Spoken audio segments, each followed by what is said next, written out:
আইনবিদ হোৱাৰ ইচ্ছা আছে আৰু মোৰ দেউতাকেও মোক এজন ভাল আইনবিদ হিচাপে হ'বলৈ প্ৰেৰণা দি থাকে সদায়ে।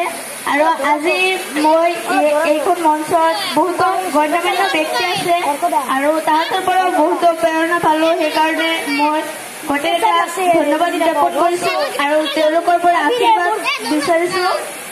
আৰু তেওঁলোকে যি উপদেশ দিলে আমাক, আমি এইবিলাক স্মৰণ কৰি ভৱিষ্যতত আগুৱাই যাম।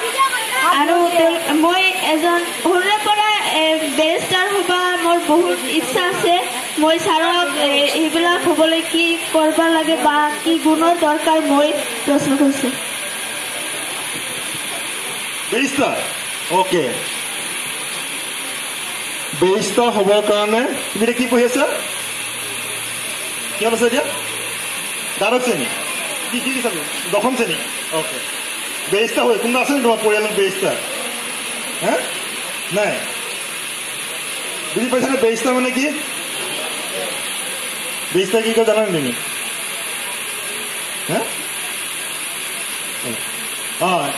এতিয়া তুমি দশম শ্ৰেণীত আছে, দ্বাদশ শ্ৰেণীত পঢ়িব লাগিব। সি কলা শাখা হ'ব পাৰে, বাণিজ্য শাখা হ'ব পাৰে, বিজ্ঞান শাখা হ'ব পাৰে।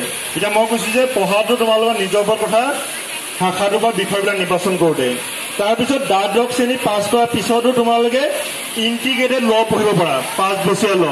কিন্তু মই প্ৰিফাৰ কৰোঁ যে ইণ্টিগ্ৰেটেড ল' পঢ়া সলনি ইণ্ডিভিজুৱেল ডিগ্ৰীটো লৈ লৈ ৰাস্তাটো এতিয়া অলপ বহল হৈ থাকে। কিবা কাৰণত 5 বছৰ পঢ়িলে ভাল নালাগিব পাৰে, এতিয়া ৰাস্তাটো এতিয়া বন্ধ হৈ যাব পাৰে। গতিকে সেইকাৰণে তুমি পৰাপক্ষত এনি ষ্ট্ৰীমত ডিগ্ৰীটো লৈ পেলাই তাৰপিছত লাগিলে ল'টো পঢ়িলে মানে তেতিয়া ৰাস্তাটো বেছি বহল হৈ থাকিব।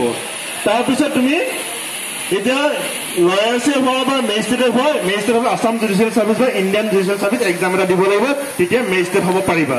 আৰু প্ৰেক্টিচ কৰিব হ'লে হাইকোৰ্ট, সুপ্ৰিম কোৰ্ট বা লয়াৰ কোৰ্টত সেইটো তোমাৰ ওপৰত নিৰ্ভৰ কৰিব। বুজি পাইছানে? প্ৰথম কথা হ'ল তুমি ডিগ্ৰীটো পঢ়া এনি ষ্ট্ৰীমত, কলা শাখা, বাণিজ্য শাখা, ইঞ্জিনিয়াৰিং, ডক্টৰ কথা এনি গ্ৰেজুৱেট, আনকি MBBS পাছ কৰিও কোনোবাই পঢ়িব পাৰে ল', ইঞ্জিনিয়াৰিং পাছ কৰি পঢ়িব পাৰে। তেতিয়া ইণ্ডাষ্ট্ৰি কিছুমান ইছ্যু আছে, সেইবিলাক হয়তো ইঞ্জিনিয়াৰিং বেকগ্ৰাউণ্ডৰ পৰা পঢ়ি পেলাই ল' পঢ়িলে সহজতে ছল্ভ কৰিব পাৰিব।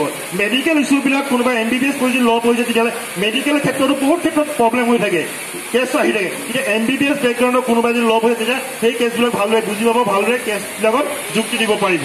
বুজি পাইছানে? এতিয়া তোমাৰ মই কৈছোঁ যে ল' পঢ়িব হ'লে ইণ্টিগ্ৰেটেড ল' হ'লে মই প্ৰিফাৰ কৰোঁ যে ছেপাৰেটকৈ পঢ়ি ল'লে তেতিয়া ৰাস্তাৰ লগত বহল হৈ থাকে। ঠিক আছে?